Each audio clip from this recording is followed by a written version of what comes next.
Yo, what's going on, guys? It's your boy Darian, and I am the Bowtie Fragrance Guy. So, I am up tonight because I was tagged to do my top 10 designer fragrances.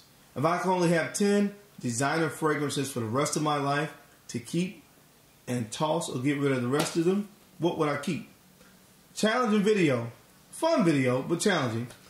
List to compile. So, I have two people to thank for tagging me to do this video, and that is Leroy from Lee & Style Fragrance, and also to Benny Daniel. Salute to both you guys for tagging me and getting me in on the fun. I'm not sure who else I would want to tag. I am looking for videos from Steven from Red Adolescent. So Steven, if you're out there somewhere, where is he?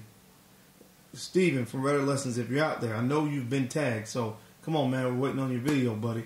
And also Coach Rob 619. I am waiting to see you guys' video, and I know, as well as some of the other guys in the fragrance community, we want to see your video, guys. So come on, let's get in on the fun.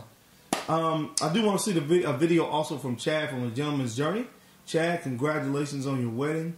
I know you've probably been busy with being a newlywed and all, but still like to see your video if you get a chance to do this. So I guess you can consider those three people tagged again.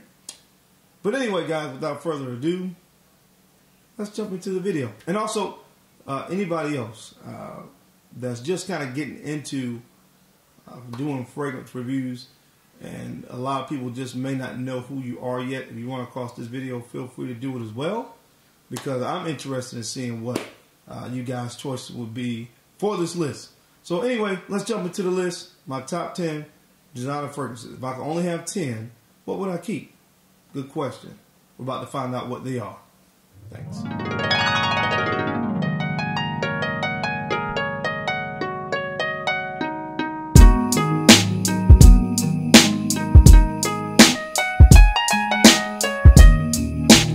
going on YouTube? It's your boy Dan, and I am the Bowtie Fragrance Guy that enjoys looking good and smelling great. So I want to give you guys my top 10 fragrances. If I had to toss out the rest of my designer fragrances, what 10 fragrances would I keep in my collection?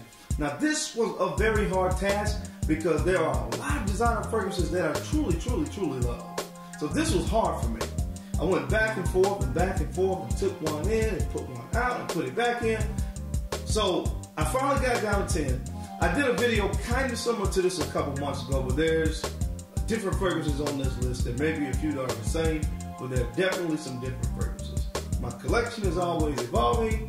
So I could do this video probably 5 months later and probably have different fragrances on the list at that time. But for right now, if I had to choose 10 fragrances on the design side and I had to toss out the rest, these are the 10 that I would keep. So let's get it in. These are in no particular order. They are just 10 fragrances that I love on the design side that I will keep in my collection. The first one that I want to talk to you guys about is Acquadigio Profumo.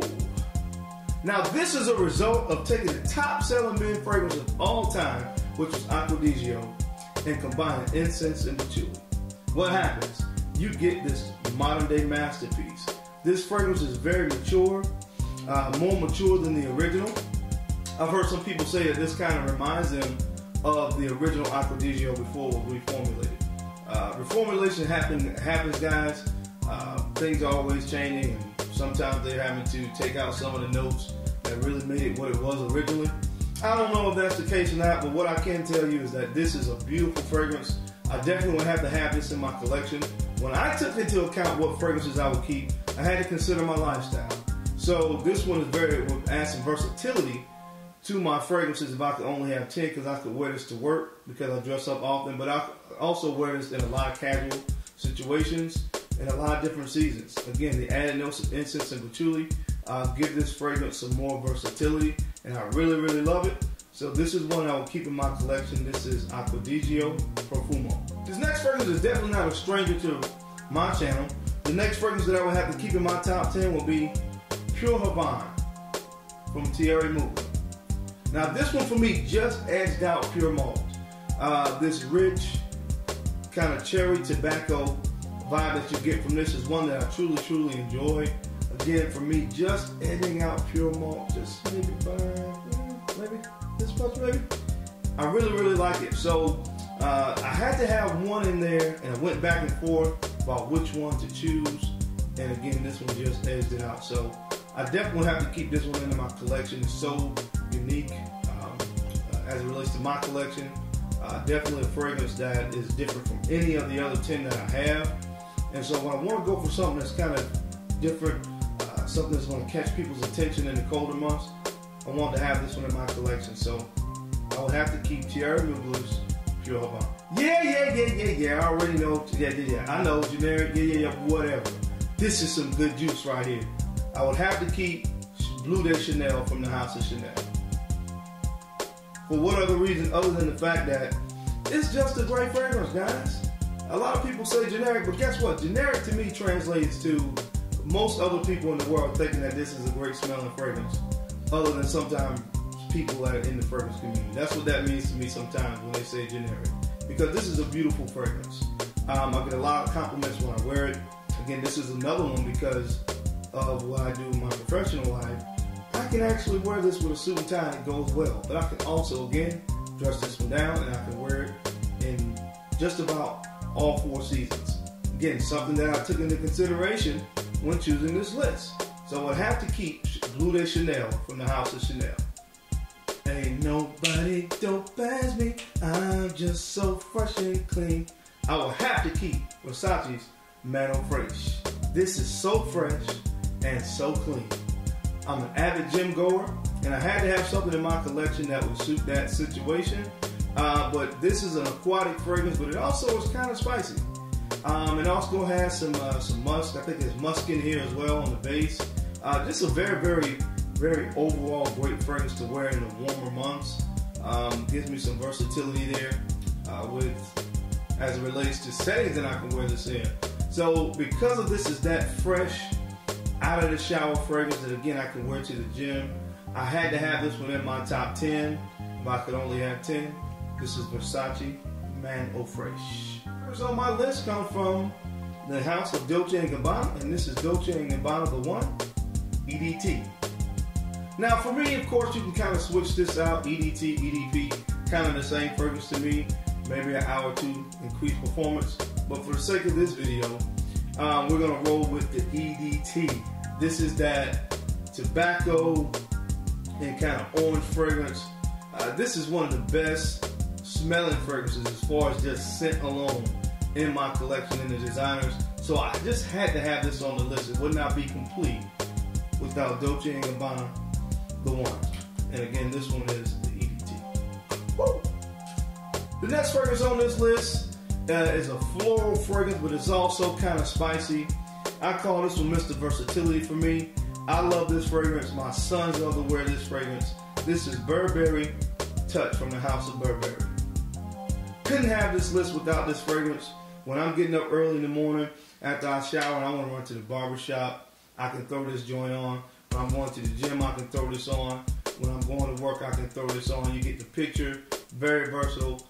Just an underrated gem in my opinion. I had to have this if I'm only going to have 10, this would have to be in there. This is from the House of Burberry, and this is Burberry Touch. Now I am a gourmand lover, so I had to have one gourmand fragrance on this list. And that gourmand fragrance that I chose is from the House of Tom Ford, and this is Tom Ford Noir Extreme. This fragrance right here is rich, it's creamy, it's sweet. It has sandalwood in it. I think it has vanilla. It has a coffee note in there. This is just a masterpiece of a fragrance from Tom Ford. Again, I'm a gourmand lover. I really like the way this fragrance oftentimes when I'm dressed up. So I definitely had to have this one in there. I had to have a gourmand, and I had to have one that I could really use in settings when I'm dressing up. So this is what I went with from the House of Tom Ford. This is Tom Ford Noir Extreme. The next fragrance on my list, admittedly, I didn't really like it at first. To me, it didn't really do anything to differentiate itself from the original until I got my hands on a full bottle and I started to wear it. I really see a difference. The added notes of incense, vanilla, nutmeg, I'm sorry, not incense, and they added nutmeg, star anise, and vanilla, much more mature. Dior Sauvage Eau de Parfum. Much more sensual, a lot darker, a lot more depth added to this fragrance from the original. It's an absolute must-have for me if I could only have 10 fragrances. I don't care what anybody else says. It's my top 10, and this is definitely one that's going to make the top 10. This is from the house of Dior. This is Dior Sauvage Eau de Parfum. I know you all have heard the saying, happy wife, happy life, right? Well, this is one of my wife's favorite fragrances, so I definitely had to make the list. This is Thierry d'Hermès from the house of Hermès. This is that fragrance with that gunflint, vetiver, orange, kind of dirty vetiver. Beautiful fragrance to wear, again, because I dress up a lot of times. You see me in a suit and tie, although I'm not wearing one today. But oftentimes I'm in a suit and tie, and this fragrance complements that type of attire. It takes sophistication to another level. This is a beautiful fragrance. It's a performer. It's a great fragrance. It's different from anything else I have on this list, so I definitely have to keep this one. If I can only have 10, Thierry d'Hermès from the house of Hermès. And last but certainly not least, this one comes from the house of Chanel, and this is Chanel Allure Homme Edition Blanche. I'm gonna say this fragrance smells like a lemon cream meringue pie, whatever they say, a lemon cream pie, because I never smelled lemon cream pie. Now I smell sweet potato pie and cherry pie and stuff like that. But anyway, we won't get into that. This is not about pies, okay? This is about this fragrance, and this fragrance is a beauty of a fragrance. It certainly is creamy, and it certainly does have lemon in it. So I guess that's where the reference comes from, but whatever the case may be, this is a beautiful fragrance. I could not have a top 10 fragrances for life on the designer side and not include this one. So again, this is from the house of Chanel. This is Chanel Allure Homme Edition Blanche. So guys, I hope you enjoyed my video. This is my top 10 designer fragrances. If I could only have 10. Don't forget to comment, subscribe, like, and please share my videos because I'm the bow tie fragrance guy. Although I'm not wearing one tonight. But I still love to look nice. And I love to smell even better. So guys, until next time, keep looking good and keep smelling great. I'll catch you guys on the flip side. Peace.